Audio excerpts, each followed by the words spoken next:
자, 여러분 오늘 이렇게 와주셔서 감사합니다. 안녕하세요.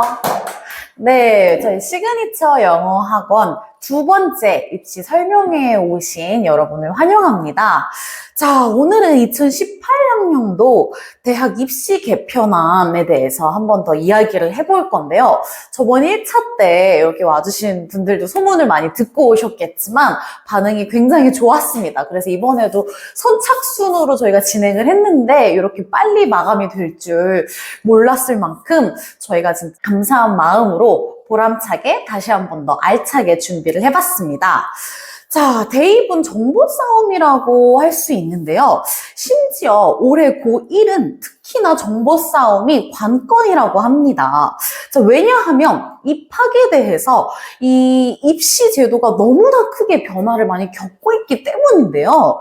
그렇기 때문에 굉장히 혼란스럽고 아이들도 학교도 이 모든 게 다 처음이기 때문에 정확한 정보가 없다면 굉장히 불안정한 고등학교 생활을 경험하게 될 수 있기 때문입니다. 자, 그런데 우리 아이가 어느새 이렇게 고등학생이 되고 또 벌써 대입을 준비해야 되는 순간이 왔다고 느낄 때 저희의 마음도 그렇지만 학부모님들께서 이 바뀐 대학 입시 정보까지 더해지니 얼마나 불안하고 좀 당황스러운 마음이 많으실지 저희가 공감이 되고 있습니다. 그래서 오늘 이렇게 저희가 이야기를 여러 가지 꿀 정보들을 조금 말씀을 드리려고 시그니처에서 열심히 준비를 해보았는데요. 자, 이게 아이가 첫째인 경우에는 사실 더욱 조금 걱정되고 앞으로 첫째를 잘해야 또 둘째 그리고 혹은 셋째까지 있으신 부모님들은 이런 대비가 되어야 된다고 많은 생각들을 하실 것 같아요. 그런데 이렇게 이제 바뀐 제도에 대한 대입은 언제나 사실은 난제인데 이번에는 특히나 확 바뀌어서 조금 더 어려운 면모가 있는 것 같습니다. 자, 그렇다면 소중한 우리 아이, 이게 때로는 게임만 하고 또 올리브영에만 가는 것 같고 하지만 이런 아이들이 입시를 잘 헤쳐나갈 수 있도록 그리고 이런 입시를 겪게 되는 학년일수록 확실하게 우리 아이와 함께 우리 이제 강사진들 우리 시그니처 영어학원 그리고 학부모님들이 함께 한 팀이 되어주시면 어떨까라는 생각이 듭니다. 자, 그럼 어떻게 하면 우리가 아이들과 함께 한 팀이 되어줄 수 있을까요? 이게 뭐가 가장 중요할까라고 한번 생각을 해보면 상대를 알아야 승부에서 승리할 수 있다는 말이 있듯이 우리 아이를 위해서는 우리 아이에게 맞는 세밀한 전략을 짜는 것이 굉장히 중요하다고 보시면 될 것 같습니다. 자, 어떻게 하면 우리가 또 전략을 짤 수 있을까라고 이야기해본다면 정확한 대학 입시에 대한 변화를 일단 알아야겠죠? 그리고 어떻게 하면 정확한 타겟팅으로 어떤 부분에 있어서 이 전략을 세웠을 때 목표에 골인할 수 있는지 최소한 알고는 우리가 덤벼야 되는데 그렇다면 어떤 정보를 알아볼지 한번 같이 보시도록 할게요. 자, 일단 첫 번째는 우리 학군, 마포 지역의 학군의 장점과 단점 그걸 정확히 파악하는 게 굉장히 중요한데요. 자, 보통 우리가 그냥 알아서 가겠지 어떻게 하다 보면 그래도 대학 다 가는 거 아닌가 이런 생각을 할 수가 있지만 이 미리 대학 입시에 대해서 파악하고 걸맞는 내신 대비 전략을 세워서 준비하는 게 굉장히 중요합니다. 그래서 고등학교 특성상 우리나라는 영어라는 과목이 각 학교마다 각기 다른 체제로 시험이 출제되고 또 내신 등급이 그에 맞게 다르게 매겨지기 때문에 이 어려움을 극복해야 하는 난제가 사실 영어 과목인데요. 그렇기 때문에 또 이 확 바뀌어버린 입시대학의 문턱을 넘어서는 데 있어서 영어가 굉장히 중요한 역할을 하는 이유이기도 하고 또 영어뿐만이 아니라 우리가 이 입시 정보를 반드시 미리미리 정확하게 알고 대비를 해야만 가능하다는 말씀을 드리고 싶습니다. 자, 우리가 이렇게 고등학교 3년이라는 기간 동안 사실 이 3년이 길면 길고 짧으면 짧다고 할 수 있는데요. 인생에 있어서 3년이 사실 긴 시간은 아니라고 생각을 합니다. 그랬을 때 이 3년이 지났을 때 엄마 아빠 덕분에 이렇게 대학 입시를 잘 할 수 있었다 감사하다라며 모두가 웃을 수 있도록 그날이 오기를 기대하면서 우리가 이렇게 와주신 학부모님들과 저희가 최선을 다해서 달려나가기를 바라고 있습니다. 자, 그렇게 봤을 때 우리가 아이들을 위해서 공부를 대신 해주거나 시험을 대신 치러줄 수는 없습니다. 그러나 이렇게 전략을 세워주면서 리딩을 해주는 팀에서 감독과 코치가 어떤 역할을 하느냐에 따라서 성공적인 결과를 어떻게 낳을 수도 있고 조금 더 나은 결과를 실력에 비해서 나을 수도 있는 것처럼 저희가 그런 역할을 이제 해주려고 하는데요. 그렇다면 이 대입 정보는 어디서부터 어디까지 볼까라고 했을 때 첫 번째 먼저 말씀을 드리겠습니다. 고1 때부터 시작을 하는데요. 2025년 8월 말에 대학 입시 전형의 기본 계획이 뜨게 됩니다. 자, 이건 확정 전형이 뜬다고 보시면 되는데요. 알고 계신 바가 좀 있으실 거예요. 그러면 그거를 조금 다시 한번 찾아보시면서 뭐가 확정이 되어졌는지, 어떤 부분이 어떻게 변화가 됐는지를 살펴보시는 게 좋다고 추천을 드리고 싶습니다. 그리고 이제 고2가 되면 2026년 4월을 꼭 기억하셔야 하는데요. 왜냐하면 이 대학 입시 전형이 시행 계획을 학교마다 발표를 해요. 근데 여기 이제 대학이라고 적혀 있는데 이때 학교마다 전형 일정을 구체적으로 발표하기 때문에 요거를 전체적인 틀만 찾아보는 게 아니라 각 학교마다 하나하나씩 내가 그리고 우리 아이가 가고 싶은 학교를 한번 찾아보시는 겁니다.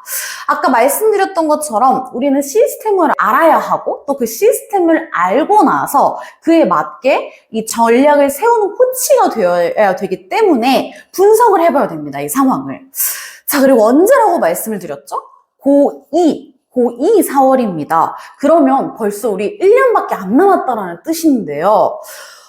그러면은 지금이라도 열어보셔야 이제라도 데뷔를 할 수 있는 거예요. 이게 조금 우리가 지금은 이렇게 에너지가 넘치고 파이팅하는 모습을 갖고 있지만 사실 시간이 지나면 지날수록 조금 마음이 불안해지고 두려워지면서 고2가 되면 더욱더 지금보다도 더 안 열어보고 싶으실 수가 있습니다. 이게 무슨 의미일까 이제 와서 이런 생각이 드실 수도 있어요. 그런데 그래도 열어보셔야 돼요. 아직은 되돌릴 수 있는 시간이 있기 때문에 지금 열어보시기를 권장드립니다. 그리고 우리 아이가 현재 고2라면 이제 내년에 끝나는데 이런 생각으로 걱정만 하시지 마시고 한번 일단은 찾아보시기를 권해드리고 싶습니다. 자, 우리 아이가 현재로서는 어떤 부분으로 어떻게 대학을 도대체는 갈 수는 있는지, 어떤 대학에 갈 수 있는지, 그리고 그 학교를 가려면 어떻게 이제 고등학교 2년 후반부터 2학기 때부터는 어떤 공부를 해야 할 건지 등을 생각을 해보시는 게 좋습니다. 이게 중요한데 왜냐하면 이게 우리 아이들이 사실은 알아서 잘 하고 요즘엔 정보의 시대다 보니 알아서 이렇게 잘 알아보겠지 생각을 하실 수 있는데요. 우리 학부모님들 속으시면 안 됩니다. 이게 어른들의 시선에서 저희가 훨씬 더 정확하게 확실하게 맞는 정보를 찾아보고 그 다음에 아이와 그 다음에 논의를 하셔서 무슨 과목을 올려야 하는지 어떤 활동을 아이가 더 해야 하는지 그리고 또 무엇이 필요한지를 되짚어 보셔야 된다는 뜻인데요. 일단 이게 그냥 다 올려야지 무조건 열심히만 해야지 이렇게 생각하시면 안 돼요. 고2 4월에는 전략이 필요한 시기라는 거 다시 한번 강조드리고 싶습니다. 자, 근데 이제 고3, 2027년 5월자 벌써 고3이 되었다고 가정을 해보면요. 고3이 됐을 때는 대학별 모집 요강이 5월에 열리게 됩니다. 자, 그러면 자기가 원하는 학교의 전형이 학교마다 다 다르기 때문에 학교마다 다른 전형에서 그냥 마구잡이로 내 아이 대입을 준비하시면 이게 희생자가 될 수밖에는 없어요. 그렇기 때문에 각 학교별 요강을 꼭 살펴보시기를 바랍니다. 우리가 이제 본격적으로 고교 내신 5등급제에 대해서 알아볼 건데요. 고교 5등급제에 대해서 많이 이야기는 들으셨을 거예요. 근데 개념이 헷갈리시는 분들이 사실 더 많아요. 우리 아이들은 물론이고요. 왜냐하면 일단 첫 번째는 수시는 학교 시험입니다. 중학교 때 각자 학교마다 보던 중간고사, 기말고사 있으시죠? 요게 일단 수시라고 보시면 되는데요. 일단 수시에는 6장의 카드가 있다고 말씀을 드리겠습니다. 학교부 교과 전형, 그 다음에 학생부 종합 전형, 그리고 마지막으로 논술 전형이 있습니다.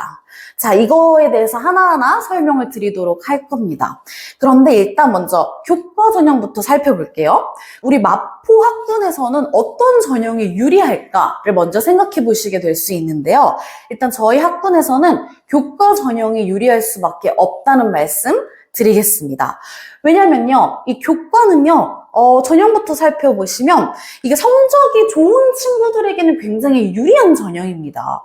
학생부 종합 전형이라는 거는 또 전체적인 학교에서 얼마나 적응을 잘하고 얼마나 활동을 많이 했고 적극적으로 그 전공 적합성에 맞는 공부를 했는지 그에 맞는 어떤 활동들을 해왔는지 이런 것들을 좀 보는 성적 외에도 이 친구가 잘하는 것들이 굉장히 많은 부분들을 보려고 한다고 보시면 되겠는데요. 약간 추가적인 것들을 그에 맞는 방향으로서 이 아이가 얼마나 이 학교, 이 과로 오고 싶었는지를 보여준다고 생각하시면 될 것 같습니다. 그래서 학교에서 종합전형을 염두에 두고 내가 가고 싶은 과에 많은 활동을 우리 아이들이 하게 되는데요. 아무래도 가고 싶은 과를 정해놓고 움직이는 게 훨씬 유리하겠죠? 그럼 이 6장의 카드에서 보통 마포는 이상적이게 쓰시려면 교과는 3장, 학생부 종합 전형 3장 이렇게가 가장 이상적이게 원서를 쓰시는 방향이라고 말씀을 드리겠습니다. 자, 그렇다면 저는 이제 논술 전형에 대해서 이야기를 해보게 되면 좀 조심스럽게 말씀을 드리고 싶어요. 뭐냐면 이 논술 전형은 사실 경쟁력이 굉장히 세요. 그렇기 때문에 추천을 별로 드리고 싶지 않습니다. 왜냐하면 제가 입시 상담을 할 때 보면 보통 이제 논술 전형에 대해서 이야기를 되게 많이 말씀들을 하세요. 근데 논술 전형을 쓰신다고 말씀하시는 분들을 보면은 사실 이게 잘 모르시는 분들이 많은 것 같아요. 왜냐하면 이 논술 전형은 사실 로또나 다름이 없기 때문에 그렇습니다. 이게 경쟁률이 일단 세다 보니 조금 더 유리하던 시기는 사실 코로나 바로 직후에 좀 있었던 것 같아요. 그래서 보니까 저희 학원에서도 논술 전형을 답을 다 안 쓰고 나와서 최저는 맞췄지만 재수를 준비하던 친구가 3군데 한꺼번에 붙었던 사례도 있기는 했거든요. 그런데 이미 논술 전형으로 아이들이 많이 붙었다라는 소문이 많이 나서 그런지 현재 경쟁률은 더 세졌다고 보셔야 할 것 같습니다. 제가 그럼 이런 생각이 들죠. 근데 왜 논술 전형을 쓰는 거지 아직도? 그랬을 때 왜 그러냐면 사실 이 논술 전형은 사실 성적을 안 본다는 어떤 장점이자 단점이 있기 때문에 성적이 불안정한 친구들에게는 도피처 같은 전형이라고 보시면 될 것 같습니다. 그래서 한 방의 시험으로 특정 학교에서 학교 내에서 출제하는 논술 시험으로 지금까지 3년 동안 매매 준비했던 시험을 내신 성적을 다 떼고 시험을 한 번에 딱 잘 봐서 원하는 대학교를 가겠다고 하는 건데 이게 좀 아무래도 좀 이게 여러 가지 부분에 생각이 들죠. 경쟁률이 높으면 아무래도 합격률이 낮아지기 때문에 저희가 추천을 드리지 않는다고 말씀을 드리는 거기도 한데요. 자, 일단 그래서 논술 전형은 조금 마음에서 이제 마지막 순위에 두시면 어떨까라는 생각이 듭니다.